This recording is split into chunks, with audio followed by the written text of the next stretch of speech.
Last lecture में हमने आपको हैलो एल्केन्स स्टार्ट किया था और उसमें हमने फिजिकल एंड केमिकल प्रॉपर्टीज़ के बारे में बताया था। बेसिकली फिजिकल प्रॉपर्टीज़ बताई थी बॉइलिंग पॉइंट और सॉलिबिलिटी को लेके। आज उसका सेकंड और मेजर टॉपिक है प्रिपरेशन ऑफ हैलो एल्केन। मतलब अब हमें हैलो एल्केन बनाना आना चाहिए। हैलो एल्केन क्या होता है हमने कल ही बताया था, हैलोजन और एल्केन से जुड़ा हुआ कंपाउंड। हैलोजन जैसे कि हमने ले लिया, हैलोजन को एक्स से डिनोट करते हैं, हमने क्लोरीन ले लिया यहाँ पे। और ये कोई एल्केन मिथाइल क्लोराइड हो गया, ये बताया था CH3 मिथाइल होता है, C2H5 इथाइल होता है, C6H5 फेनाइल होता है। तो जैसे अगर इसे बनाना है या किसी भी हैलो एल्केन को बनाना है तो हम कैसे बनाएंगे? तो उसकी सबसे पहला मेथड ऑफ प्रिपरेशन होता है हैलोजिनेशन कर दो। हैलोजिनेशन क्या होता है उसकी ट्रिक समझिए। हैलोजिनेशन मतलब होता है कि कंपाउंड से H को हटा दो, H को हटा दो और उसकी जगह Cl को ऐड कर दो और साथ में HCl निकाल देना। सिंपल। क्या करना है, H को हटा के Cl को ऐड करना है और HCl हटा देना है। कब? जब एरो के ऊपर Cl2 और Hv हो।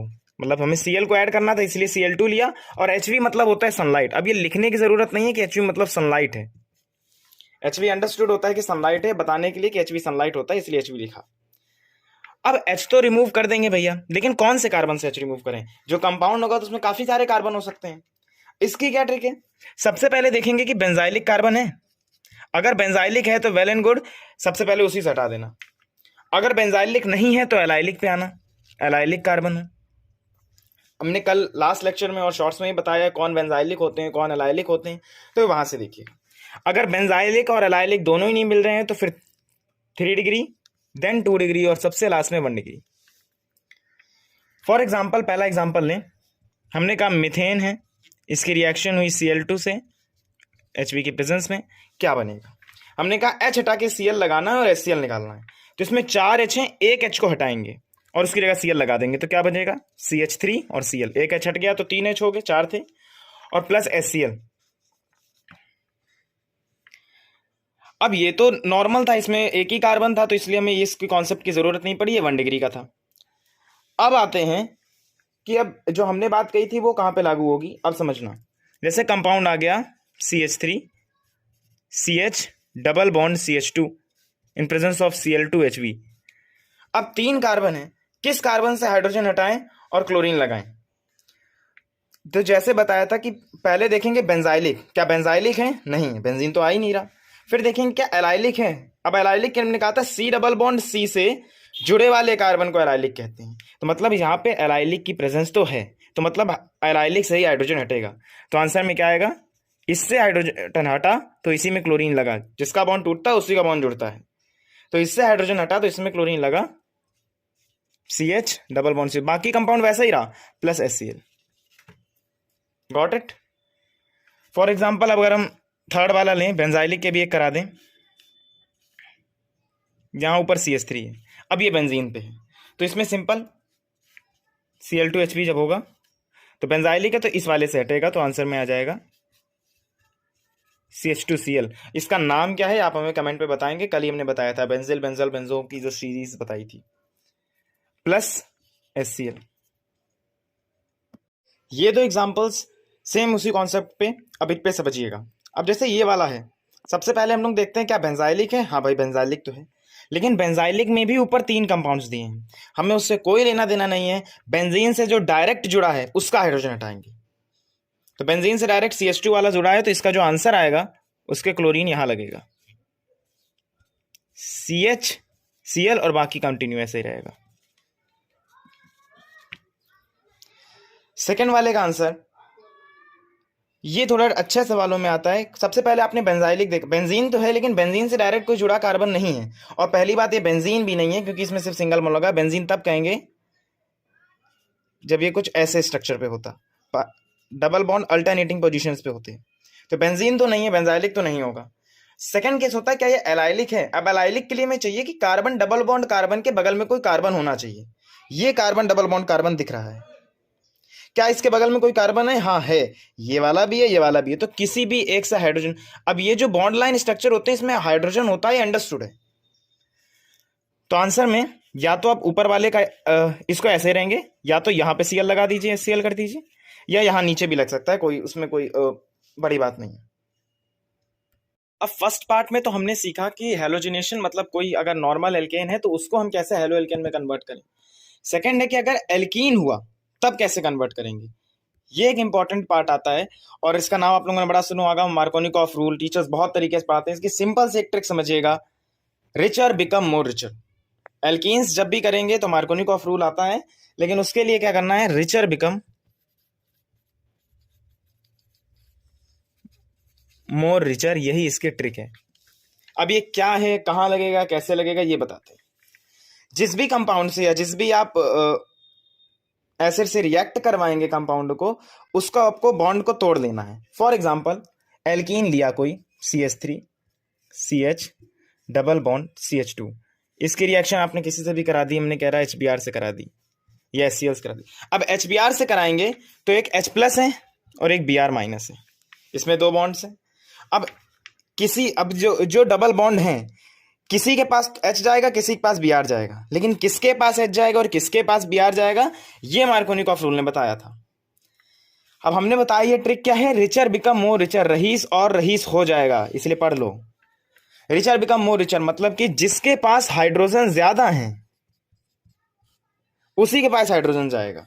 तब इसमें हाइड्रोजन किसके पास जाएगा, डबल बॉन्ड वाले कार्बन्स में जिसके पास हाइड्रोजन ज्यादा है उसी के पास हाइड्रोजन जाएगा। तो हाइड्रोजन इसके पास जाएगा क्योंकि इसके पास पहले से ज्यादा है, और ब्रोमीन फिर इसके पास जाएगा, ब्रोमीन के पास कोई रास्ता बचा ही नहीं। तो आंसर आ जाएगा CH3C। अब ब्रोमीन उसके पास गया तो ब्रोमीन, और इसके पास CH3 आ गया। अच्छा, डबल बॉन्ड अब चला जाएगा, तभी तो एडिशन हुआ है। और फिर से देखिए हमारा एल्केन बन गया, सिंपल। अब इसके रिएक्शन अगर हम HCl से करा दें तो भी सेम है, ब्रोमीन की जगह क्लोरीन लग जाएगा, HI करा दें आयोडीन लग जाएगा, वो कोई बड़ी डील नहीं है। एक बॉन्ड लाइन स्ट्रक्चर्स पे करा दें अगर इसी पे, कि जैसे अब ये कंपाउंड है,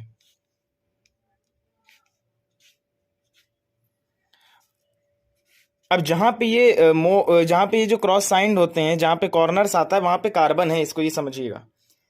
इसकी रिएक्शन अगर हमने HCl से कराई, अब कहा तो डबल बॉन्ड तो ये है, अब किसके पास हाइड्रोजन ज्यादा है। अब एक कार्बन 4 बॉन्ड बनाता है, याद रखिएगा। एक बॉन्ड इस वाले कार्बन ने एक बॉन्ड यहां बना दिया, 2 3 और 4, तो इसके पास तो एक भी हाइड्रोजन बचे ही नहीं है। इसके पास हाइड्रोजन बचे होंगे क्योंकि देखिए इसके 3 ही बॉन्ड है, तो इसके पास हाइड्रोजन बचा है तो हाइड्रोजन इसी के पास जाएगा। तो आंसर में हाइड्रोजन इसके पास जाएगा, मतलब हाइड्रोजन दिखाने की जरूरत नहीं होती, दिखाने को दिखा दीजिए, यहां पे हाइड्रोजन जाएगा। अब डबल बॉन्ड हट जाएगा क्योंकि अब हमने एडिशन करवा दिया है, और क्लोरीन जो है वो इसके पास चला जाएगा, तो क्लोरीन इसके पास चला जाएगा, सिंपल। अब एल्कीन्स में ही कब एंटी मार्कोनिकॉफ रूल लगता है, जब मार्कोनिकॉफ पढ़ा तो एंटी मार्कोनिकॉफ भी एक चीज पढ़ी होगी। सिंपल है, मार्कोनिकॉफ के लिए आपने ट्रिक याद रखी थी, richer become more richer. Anti Markovnikov में इसका उल्टा हो जाता है, पुअर बिकम रिचर। तो आप एक को याद रखिए, दूसरे में उल्टा कर दीजिएगा। अच्छा, कैसे आइडेंटिफाई करें किस में मार्कोनिकॉफ लगेगा, किस में एंटी मार्कोनिकॉफ लगेगा। एंटी मार्कोनिकॉफ के लिए स्पेशलिटी है परऑक्साइड इफेक्ट, उसे खराश इफेक्ट भी कहते हैं। है क्या, जब हम एडिशन कर रहे थे, जैसे हमने यही कंपाउंड लिया CH3 CH double bond CH2, HBr कराया, अब अभी तो इसमें मार्कोनिकॉफ ही लगेगा। अगर नीचे इसमें परऑक्साइड आ गई, परऑक्साइड मतलब H2O2, B2S6 भी हो सकता है, वो सब बात है। अगर हम कह दें जहां पे 2 O आ जाएं या फिर कोई भी पर ऑक्साइड आ जाए, आप नीचे कुछ नहीं तो सिर्फ अगर आप पर ऑक्साइड भी लिख दें, बस यहीं से आपका एंटी मार्कोनिकॉफ लगना लगता है। और एक और important point, anti Markovnikov rule सिर्फ HBr में ही लगता है। अगर यहाँ HCl होता तो आप नीचे H2O2 नहीं लिख सकते थे, HI होता, HF कुछ भी होता, एक्सेप्ट HBr कहीं पे भी एंटी मार्कोनिकॉफ रूल नहीं काम करता। और क्यों नहीं काम करता, इसका भी आंसर है जो टीचर्स बताते नहीं है। सिर्फ एंटी मार्कोनिकॉफ रूल या परऑक्साइड रूल, आप अपने टीचर से पूछेगा सर ऐसा क्यों होता है कि एंटी मार्कोनिकॉफ रूल सिर्फ HBr में ही लगता है, HI में क्यों नहीं लगता, HCl में क्यों नहीं लगता। इसका आंसर है, it is not applicable for HCl and HI due to large charge enthalpy. उनकी चार्ज एंथैल्पी ज्यादा होती है, HBr की चार्ज एंथैल्पी कम होती है। एंथैल्पी होती है energy required, energy released when atom combined with other. अब इसको समझो, पहले परऑक्साइड जब इस पे ऐड हुआ, जब हमने नॉर्मल लिया था तो हमने कहा था रिचर बिकम मोर रिचर, तो इसमें ऐसा नहीं होगा। तो रिचर बिकम मोर रिचर के हिसाब से इसमें H जाना चाहिए था, इसमें Br, इसका उल्टा हो जाएगा, तो इसमें H जाएगा और इसमें Br जाएगा। अब एक बात आपने नोटिस करी हो कि दोनों में डिफरेंस ये है कि उसमें एडिशन बीच में हो रहा था और इसमें एडिशन कॉर्नर में हो रहा है। तो ये जब आप कन्वर्जन करेंगे तब भी आपको बड़ा काम आएगा कि जब आपको कन्वर्जन में कोई कंपाउंड को 1 पे अगर कन्वर्ट करना है, या अगर किसी कंपाउंड को आपको कॉर्नर में कन्वर्ट करना है, तब आप एंटी मार्कोनिकॉफ रूल लगा सकते हैं। और अगर आपको मिडिल में उसको लाना है तो आप मार्कोनिकॉफ लगा सकते हैं। ये सिर्फ और सिर्फ HBr के लिए ही वैलिड है। अगर हम यही कंपाउंड में कह दें कि HCl इन H2O2 करो तो नो रिएक्शन, कुछ नहीं होगा। अब ये नहीं मतलब नो रिएक्शन तो चलिए आप मत लिखा करिए, कभी भी आंसर में नो रिएक्शन नहीं लिखा जाता, अच्छा नहीं माना जाता। आप क्या करेंगे, इसमें मार्कोनिकॉफ लगा देंगे। मतलब जैसे नॉर्मल मार्कोनिकॉफ में करते थे वही करेंगे कि इसमें Br जाएगा और इसमें H जाएगा। मतलब सिर्फ HBr पेरोक्साइड ही ऐसा केस है जब ये आंसर आए। अगर इसके एल्स आपको HCl, HI, HF कुछ भी मिल जाए, आपको ये नहीं लगाना है। तो अब हमने पढ़ लिया कि कैसे हम एल्कोहल से हैलो एल्केन बना सकते हैं। अभी हमने पढ़ा कैसे हम एक एल्कीन से हैलो एल्केन बना सकते हैं। उससे पहले हमने पढ़ा था किसी एल्केन से कैसे बना सकते हैं, और अब आता है किसी एल्कोहल से कैसे बना सकते हैं। और ये बड़ा इंपॉर्टेंट है। PCl5 से रिएक्शन IC में कई बार डायरेक्ट पूछ लिया जाता है कि भाई ethanol react with phosphorus pentachloride, कभी नाम से दे देगा, कभी एरो बना के ऊपर दे देगा, ए बताओ क्या होगा PCl5 से रिएक्ट करने के बाद। अब PCl5 एक इंपॉर्टेंट कंपाउंड तो है ही, और इसका काम क्या होता है वो उसकी ट्रिक समझिए। PCl5 का काम है कंपाउंड से O को रिमूव करना और उसकी जगह Cl को ऐड कर देना। O को रिमूव करना है, Cl को ऐड करना, और साथ में POCl3 निकलता है। याद रखिए, साथ में POCl3 निकलता है। फॉर एग्जाम्पल अगर हम पहला एग्जाम्पल लें CH3 CH2OH, इसकी रिएक्शन जैसे ही PCl5 से हुई। अच्छा, O को हटाता है, OH है तो OH को भी पूरा रिमूव करेगा। मतलब पूरा एल्कोहल को कैसे हैलाइड में बदलना है उसका काम PCl5 का है। क्या करना है, तो CH3 CH2Cl हो गया, साथ में POCl3 निकल गया। अब मैच करें तो 4 ही Cl निकले हैं और हमने लिए 5 थे, तो HCl भी निकलेगा। क्यों HCl निकला, ये वाला H भी तो था, तो ये HCl को लेके निकल जाएगा। मेन कंपाउंड आपको पता चल गया PCl5 से कैसे बना। अब इसके अलावा कोई भी कंपाउंड दे दिया जाए। अब जैसे आ जाए कि CH3 CH2O CH3, इसकी PCl5 से करें। अब OH तो है नहीं, तब O को कैसे हटाएगा, तो यहां से बॉन्ड टूटेगा और यहां से बॉन्ड टूटा, मतलब इसके रिस्पेक्ट में यहां से बॉन्ड टूटा, इसके रिस्पेक्ट में यहां से बॉन्ड टूटा। आंसर आया CH3 CH2Cl, CH3 CH2Cl, ये O हटा, Cl आ गया इसकी जगह, प्लस CH3Cl। अब इसके लिए देखें तो ये वाला पार्ट में भाई जब बॉन्ड टूटा होगा, दो बॉन्ड कैसे बनते हैं, हाइड्रोजन हाइड्रोजन से जुड़ के, तो जब बॉन्ड टूटता है तो H H ऐड होते हैं, एक H इसे मिला, एक H इसे मिला। तो जब ये कंपाउंड था CH3 CH2O CH3, जब ये वाला बॉन्ड टूटा होगा तो इसे H मिला होगा, तो इसे H मिला तो ये CH3OH बना, तब इसने CH3Cl बना दिया। जब ये बॉन्ड टूटा होगा तब भी इसे H मिला तो ये CH3 CH2OH बना दिया होगा। अब इसके बाद देखिए CH3 CH2Cl बन गया, CH3Cl बन गया, प्लस अब 2 Cl यूज हो चुके हैं तो POCl3 डायरेक्ट आ गया। अब H की जरूरत है क्योंकि यहाँ पे पहली बात H था ही नहीं, तो H अब लगा HCl निकालने की जरूरत नहीं है, और वैसे भी हमारे 5 क्लोरीन जो थे वो ऐड हो चुके हैं। एल्कोहल्स का ही सेकंड पार्ट में आता है कि SOCl2 से कैसे होगी रिएक्शन। सेम जैसा PCl5 का काम होता है वैसा ही काम SOCl2 का भी होता है। SOCl2 थायोनिल क्लोराइड कहते हैं इसे, और इस प्रोसेस को मतलब इसका भी काम वही है, O को हटा के Cl को ऐड करना और SO2 निकालना। लेकिन इसे best method to prepare alkyl halide, मतलब एक हैलो एल्केन बनाने के लिए जो सबसे बेस्ट मेथड है वो SOCl2 को ही कहते हैं। इसको डार्जन प्रोसेस नाम से बोलते हैं। डार्जन कहते हैं, टार्जन ना लिख देना, डार्जन प्रोसेस। नेम से तो डार्जन प्रोसेस आ ही सकता है। कभी आपको कोई एल्कोहल से अगर बनाना हो एल्केन तो आप SOCl2 लीजिएगा, जो रिकमेंडेड, मतलब PCl5 भी ले सकते हैं, कुछ भी ले सकते हैं, बट SOCl2 लीजिएगा, वो बेस्ट है। क्यों इसे बेस्ट कहते हैं, क्योंकि अब अगर रीजन भी आ जाए SC में या कोई भी बोर्ड के या कोई भी CUET के पेपर में आ जाए कि क्यों SOCl2 is best method to prepare alkyl halide, because side product obtained is in gaseous state. भाई बाकी सब में क्या था, किसी में तुम्हारा POCl3 निकल रहा था, अभी हम लोग PCl3 से पढ़ेंगे तो उसमें H3PO3 निकलेगा, मतलब कि साथ में कुछ ना कुछ कोई एसिड मिल रही, कोई कंपाउंड मिल रही, लेकिन यहाँ पे SO2 निकलता है। SO2 तो एक गैस है, तो वो इवॉल्व आउट हो जाती है और प्योर एल्किल हैलाइड में मिल जाता है। ये बहुत one of the most asked question है, तो इसका आंसर यही है, because side product obtained is in gaseous state which can easily be removed and pure alkyl halide is obtained in this process. Next आता है रिएक्शन विद PCl3। सेम वही काम जो SOCl2 का था, सेम वही काम जो PCl5 का था, वही काम PCl3 का भी है। ये भी OH को हटाएगा, Cl लगाएगा, H3PO3 लगाएगा। न केवल PCl3, अगर Zp प्लस Cl2 दिख जाए, अगर P प्लस X2 दिख जाए, Px2 मतलब क्या है कि कोई भी हेलोजन हो अगर वो फॉस्फोरस के साथ दिख रहा हो, तो इसका मतलब उसका यही काम है कि वो OH हटा के Cl ऐड करेगा। लेकिन ध्यान क्या रखना है, साइड प्रोडक्ट का। साइड प्रोडक्ट में अगर साइड प्रोडक्ट गलत है तो पूरी रिएक्शन को कंसीडर नहीं किया जाता है, 0 मार्क्स मिलेगा। PCl5 वाले में POCl3 निकल रहा था, SOCl2 वाले में SO2 निकल रहा था, और PCl3 वाले में H3PO3 निकलता है। और अब आता है अभी तक का इस चैप्टर का most important topic, Lucas test क्या होता है। ल्यूकास टेस्ट एक केमिकल टेस्ट के तौर पे भी कई बार डिस्टिंग्विश करने के लिए आ जाता है।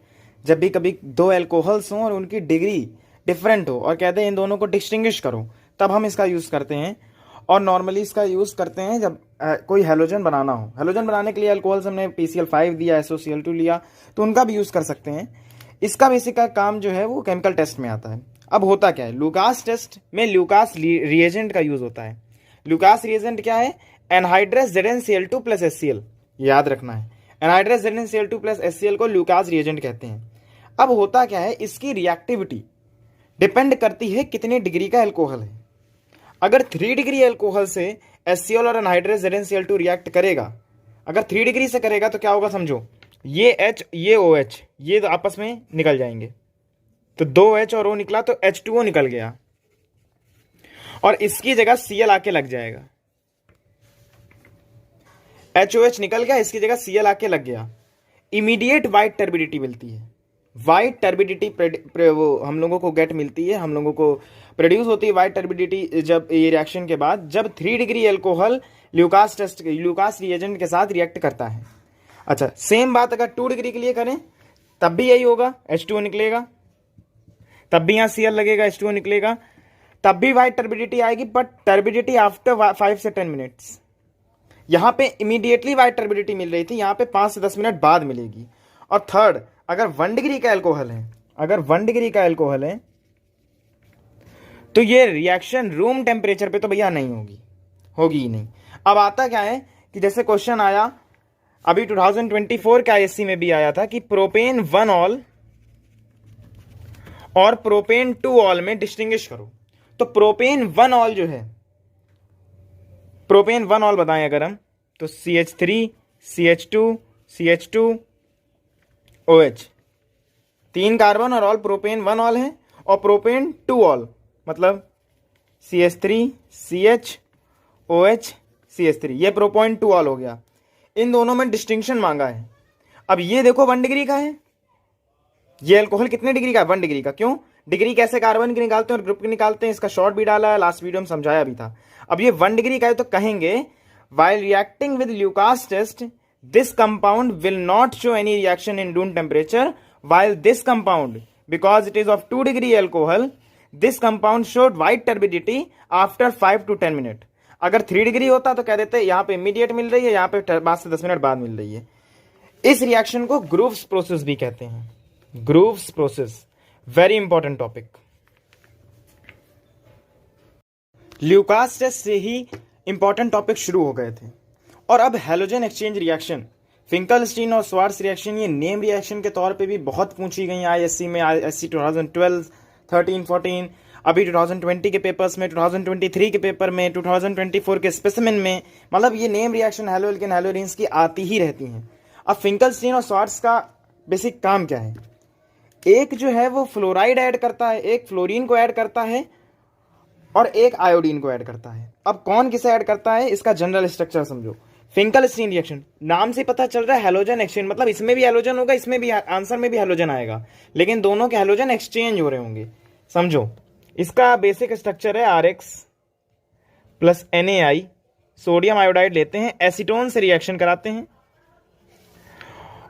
और Ri प्लस NaX का प्रेसिपिटेट बन जाता है। क्या है, एक बार एग्जांपल से देंगे तो समझ आ जाएगा। जैसे हमने कहा CH3Br लिया, भाई एक एल्काइल ग्रुप लिया CH3, Br मतलब एक हेलोजन ले लिया, साथ में NaI सोडियम आयोडाइड एसीटोन की प्रेजेंस ली। क्या होगा, मेटल के 3 काम होते हैं। सोडियम मेटल है, मेटल का सबसे पहला काम आज बता दें और पूरी केमिस्ट्री में यूज होगा कि वो हेलोजन को लेके निकल जाता है। कहीं भी रिएक्शन में मेटल दिख जाए, हेलोजन दिख जाए तो वो हेलोजन को ले लेगा। Na है, Br एक हेलोजन होता है, Na Br को लेके रिएक्शन से बाहर, तो Na Br का प्रेसिपिटेट अलग बन गया। अब बचा क्या, CH3I, इसने CH3I बना दिया। मतलब अगर एल्काइल आयोडाइड बनाना है तो हमें फिंकलस्टीन रिएक्शन करनी है, आयोडाइड बनाना है तो फिंकलस्टीन रिएक्शन करनी है। सेकंड आते हैं स्वार्ट्स का क्या काम है। स्वार्ट्स रिएक्शन RX प्लस, अब ये फ्लोराइड बनाता है तो इसमें हम लोग क्या ले सकते हैं, AgF नहीं तो SbF3 ले लीजिए, SbF नहीं तो COF3 ले लीजिए, Hg2F2 ले लीजिए। वैसे नेम रिएक्शन पे आती है तो AgF ले लीजिए, सिंपल है। नहीं तो अगर एरो आ जाए कि ये दोनों रिएक्शन हुई क्या बनाएगा, AB, तब आपको ये याद रखना है AgF, SbF3, COF3, Hg2F2, ये कुछ भी दिख जाए स्वार्ट्स रिएक्शन ही कह रहा है। इसमें कोई और कुछ नहीं लेते हैं एरो के ऊपर, डायरेक्ट आंसर बन जाता है RF प्लस AgX, मतलब जो भी X साथ में हो Ag के। फॉर एग्जाम्पल अब बॉन्ड लाइन डायग्राम से देख लें अगर, तो जैसे यहाँ पे अगर हम कह दें ये एक एल्काइल था, साथ में लगा था क्लोरीन और हमने इसकी रिएक्शन AgF से कराई तो क्या होगा, AgCl निकल जाएगा, भाई मेटल है Ag, ये Cl को लेके निकल जाएगा, जो बचा उसकी जगह पे मतलब Cl की जगह पे F आ जाएगा, सिंपल। अब कंफ्यूजन है कि बच्चे दोनों तो याद कर लेते हैं, एट द एंड ये भूल जाते हैं फिंकलस्टीन में क्या करना है, स्वार्ट्स में फिंकलस्टीन करके चले आते हैं, फिंकलस्टीन में स्वार्ट्स। कैसे याद रखना है, फिंकलस्टीन की स्पेलिंग में F आता है, मतलब इसमें F नहीं बनेगा। भाई देखो या तो F बन रहा होगा या तो I बन रहा होगा, दो ही चीजें बन रही होती हैं। अच्छा यहाँ पे कह दो N एक जगह कुछ और लेना, ऐसा नहीं है, ये नेम रिएक्शन है, इसमें आयोडीन है तो आयोडीन ही रहेगा। तो याद कैसे करना है, इसमें F आ रहा है तो इसमें F नहीं बनेगा, इसमें I बनेगा, और जिसमें नहीं आ रहा है स्वार्ट्स में उसमें F बन जाएगा।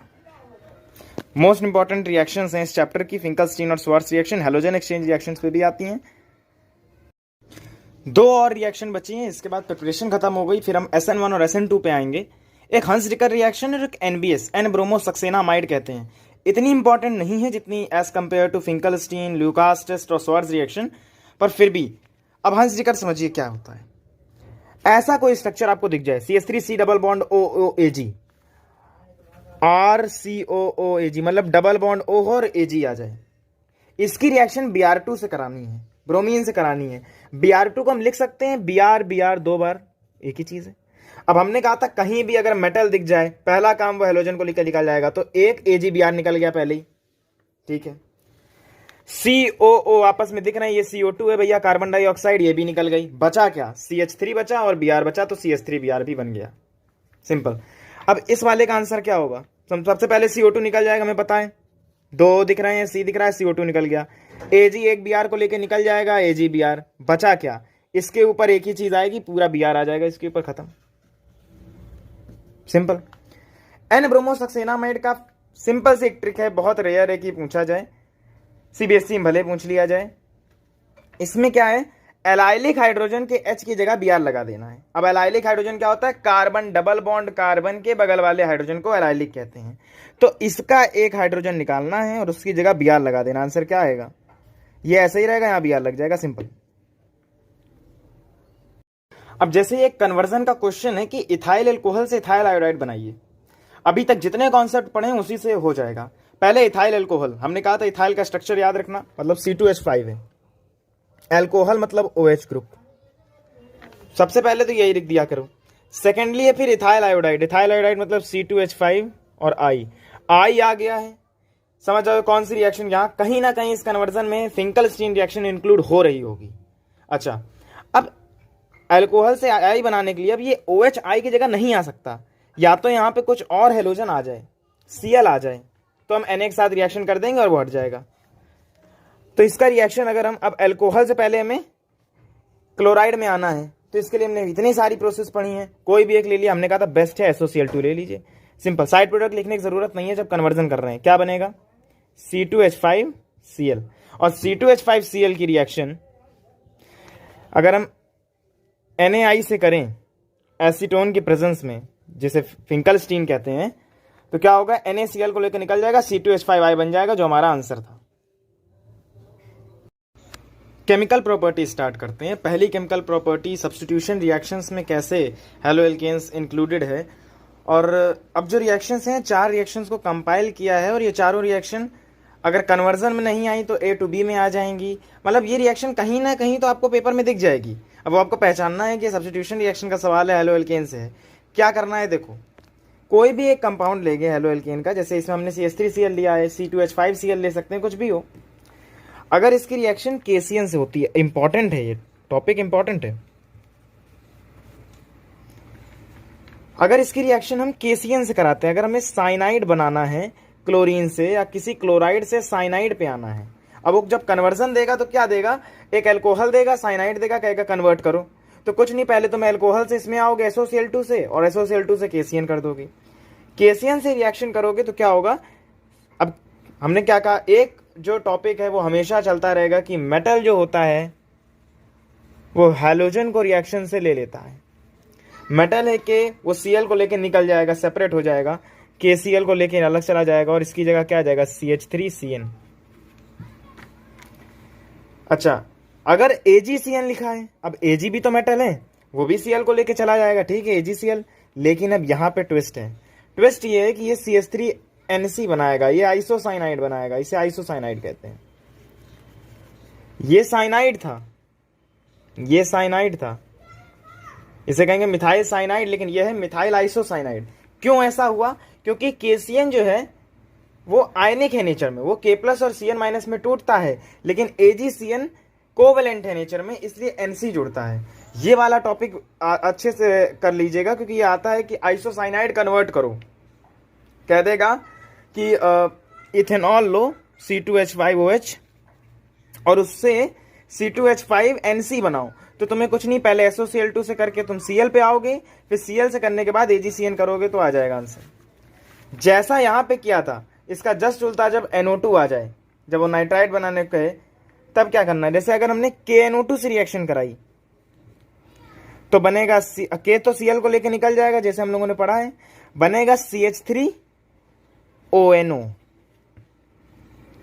और यहां पे बनेगा CH3NO2 जब AgNO2 के साथ कराएंगे। अब की बार ये आयनिक है और ये कोवेलेंट है। तो ये एक इंपॉर्टेंट टॉपिक है, इसे बहुत अच्छे से 2 बार देखेगा कि क्या हुआ है। KCN वाले में K के साथ वाला जो CN है वो CN लगता है और KCl निकल जाता है, AgCN में NC लग जाता है। वही काम उल्टा हो जाता है, NO2 में पहले ONO लगता है कोवेलेंट नेचर की वजह से, जब KNO2 के साथ रिएक्शन होगी, और AgNO2 में डायरेक्ट NO2 लगता है। एक और टॉपिक आता है कि KOH का, एक्वस KOH और एल्कोहलिक KOH। जब आपने नाम भी सुना होगा बीटा एलिमिनेशन रिएक्शंस का।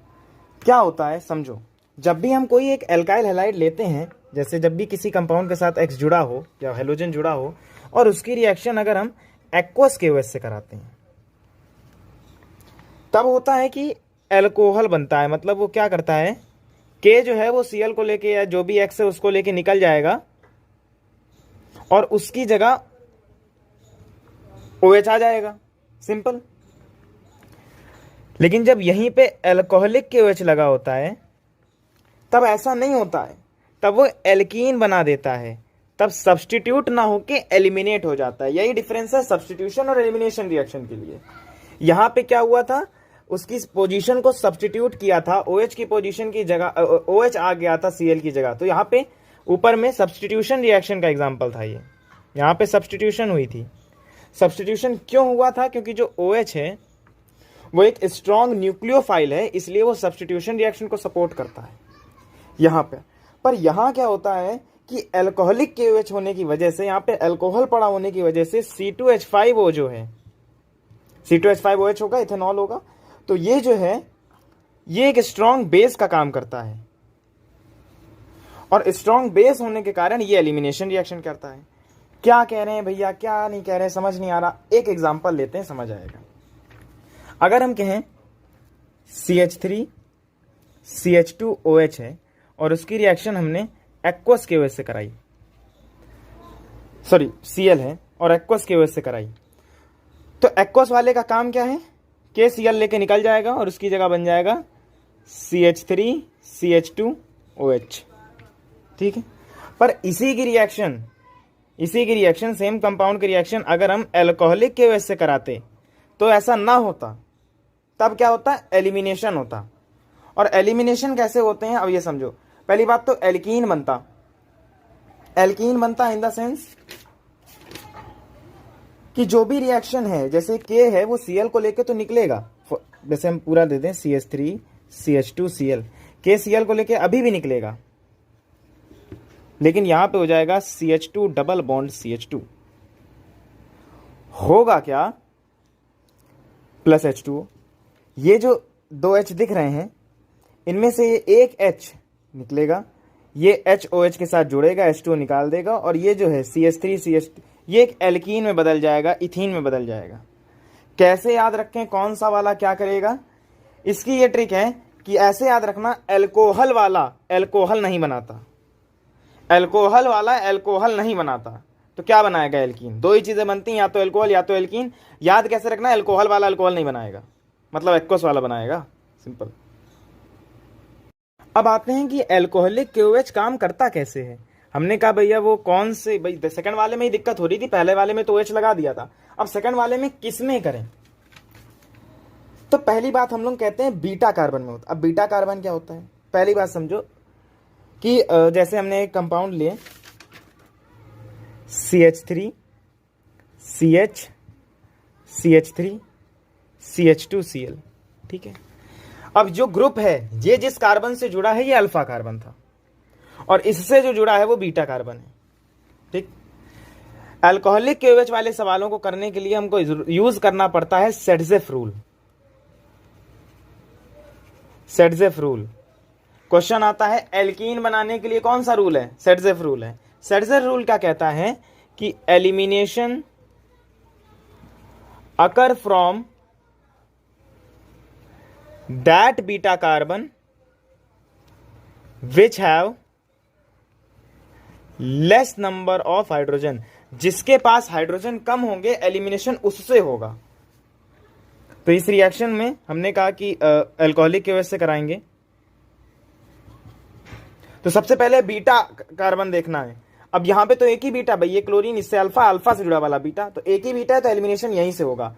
एलिमिनेशन यहां से होगा मतलब इन दोनों के बीच में, अल्फा और बीटा के बीच में डबल बॉन्ड आ जाएगा। K तो Cl को लेके निकल जाएगा, हम लोगों को पता है KCl निकल गया। अब जो बचा CH3 ऐसे रहा, CH3 ऐसे रहा, H हटेगा, वही तो H2O लेके निकलेगा। यहां पे डबल बॉन्ड CH2 बन गया, मतलब कि बीटा अल्फा के बीच में डबल बॉन्ड आता है और जो बीटा का जो H था वो तो चला ही गया, साथ में H2O। अब क्या दोस्त भैया अभी तो एक ही बीटा था, अब 2-3 बीटा होते तब क्या करते, तब का समझो। फॉर एग्जाम्पल हम सेकेंड एग्जाम्पल लें, CH3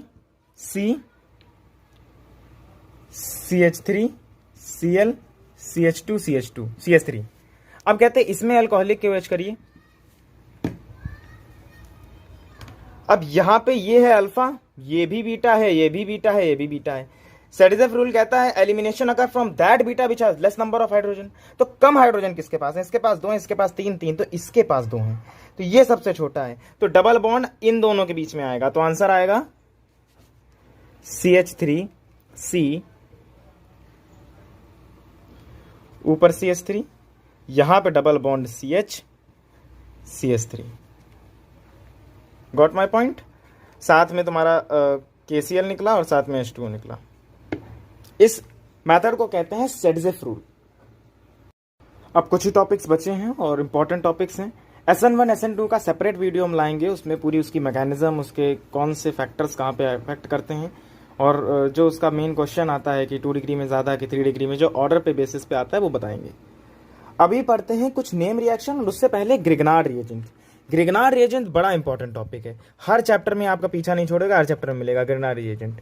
इसमें तो कम है, आगे आने वाले चैप्टर्स में ज़्यादा होगा। रिएजेंट होता क्या है, ग्रिग्नार्ड रिएजेंट कहते हैं RMgX, मतलब कि R को जैसे अगर हमने CH3 ले लिया, कोई भी मिथाइल एल्काइल का ग्रुप, मैग्नीशियम और साथ में कोई भी हैलोजन, क्लोराइड है, ब्रोमाइड है, कुछ भी है, ठीक।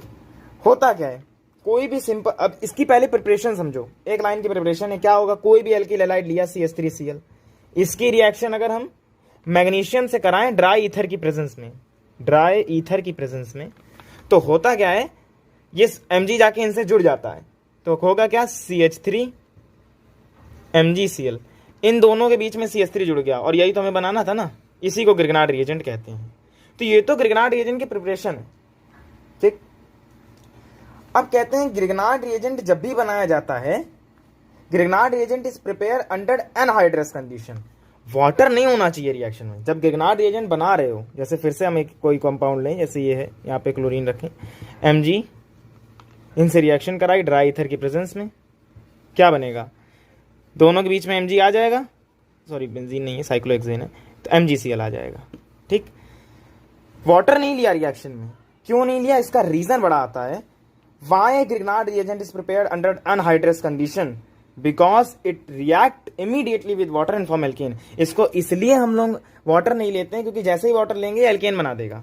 देखो कैसे, जैसे हमने कोई RMgX लिया, ठीक है, CH3MgX लिया, इसकी जैसे ही HOS से रिएक्शन हुई, HOH मतलब वाटर, H2O, होगा क्या, MgXOH अलग निकल जाएंगे और RH बन जाएगा, और RH ही तो एल्केन होता है। जैसे CH3MgCl प्लस H2O ले, तो होगा क्या, MgClOH अलग निकल जाएगा और CH4 बना देगा, 3 यहाँ से, एक H यहाँ से लेके CH4 बना देगा, और ये तो चाहते ही नहीं थे, एल्केन बन जाएगा। इसलिए हमें वाटर की प्रेजेंस नहीं लेनी होती है, इसलिए इसको हम एनहाइड्रस कंडीशन में बनाते हैं। आते हैं लास्ट और मोस्ट इंपॉर्टेंट टॉपिक्स पे, नेम रिएक्शंस। पहली रिएक्शन है वुड्स रिएक्शन इस चैप्टर की। क्या है वुड्स, इसको अच्छे से समझिएगा, आने वाली 2 रिएक्शन, फिटिग और वुड्स फिटिग, सेम इसी के कॉन्सेप्ट पे हैं। 2024 में फिटिग रिएक्शन आई थी, चांसेस हैं 2025 में जो हमें लगता है कि वुड्स फिटिग आ सकती है, क्योंकि वो दोनों का मिक्सचर है। क्या होता है वुड्स रिएक्शन में, जब भी हमें कोई कन्वर्जन या वगैरह हो और हमें कार्बन डबल करने का मौका मिले, तब क्या होगा समझो। फॉर एग्जाम्पल हमने लिया CH3Cl, ठीक, एक एल्किल हैलाइड लिया, इसकी 2 Na से रिएक्शन कराई, 2 मोल्स सोडियम मेटल के लेने हैं, और फिर से इसी कंपाउंड को लिख देना है, तो ClCH3 in the presence of dry ether. Dry ether होगा क्या, हमने कहा मेटल का काम हेलोजन लेके निकलना, 2 Na दोनों Cl को लेके निकल सकेगा, निकल जाएगा, तो 2 NaCl निकल गए, बचा क्या, CH3 तो कैसे एक एल्काइल क्लोराइड से हमने मिथाइल क्लोराइड लिया था, मिथाइल क्लोराइड से हमने क्या बना दिया, ये इथेन।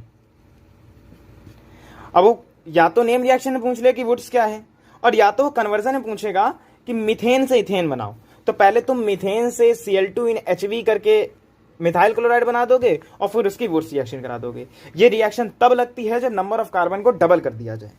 Second, फिटिग reaction. इंपॉर्टेंट है, इसी साल 2024 ISC में पूछी गई थी, समझो। फिटिग रिएक्शन क्या है, अब की बार क्लोरोबेंजीन लेना है, प्लस फिर से 2 Na प्लस फिर से क्लोरोबेंजीन, उसी के 2 मोल ले लिए। क्या होगा, जैसे पिछले में किया था सेम वही काम यहां करना है, ड्राई ईथर की प्रेजेंस तो होती है। क्या होगा, NaCl 2 निकल जाएंगे और ये आपस में जुड़ जाएंगे बेंजीन, तो ये आपस में जुड़ गए, और इस कंपाउंड प्लस 2 NaCl, इसको कहते हैं बाईफिनाइल। कन्वर्जन में 2024 ISC में दिया था कि how will you convert benzene to biphenyl, benzene को बाईफिनाइल में कैसे करें, तो बेंजीन से क्लोरोबेंजीन ले आओगे, बेंजीन से क्लोरोबेंजीन बन जाएगा, और क्लोरोबेंजीन से फिर बाईफिनाइल बनाओगे, सिंपल। सेम ऐसी मिलती जुलती रिएक्शन है वुड्स फिटिग, जिसके चांसेस हमें इस साल के लिए ज्यादा लगते हैं। क्या है वुड्स फिटिग, समझो।